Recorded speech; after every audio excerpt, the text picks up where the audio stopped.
Si u bëre kaq i keq?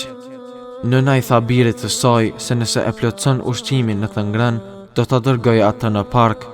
I biri arriti që ta plotsoj ushqimin dhe më pas I tha: "Nëna ime, eja të shkojmë në park."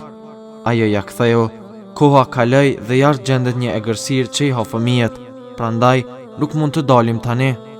Djaloshi u uli mërzitur dhe ndërkohë I dëgjonte zërat e fëmijëve duke luajtur jashtë në rrugë, pa mos I kafshuar ndonjë egërsirë.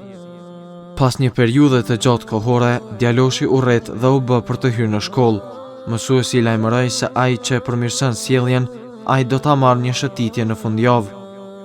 Djaloshi u mundua që të bëhet prej të parëve që të t'i zgjedh mësuesi për në shëtitje dhe pasi përfundoi java, e pyeti mësuesin duke I thënë: "Kur do të shkojmë në shëtitje?"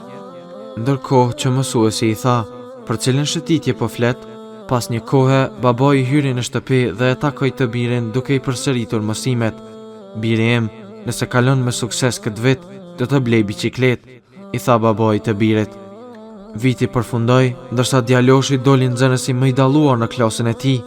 Më pas, shkoi te babai I tij dhe I tha: "Ku është biçikleta ime?" "Biçikleta është e rrezikshme, ka mundësi të ndodhë ndonjë fatkeqësi, lëra atë," ja ktheu babai të birit. Kaloi koha dhe fëmia u rrit.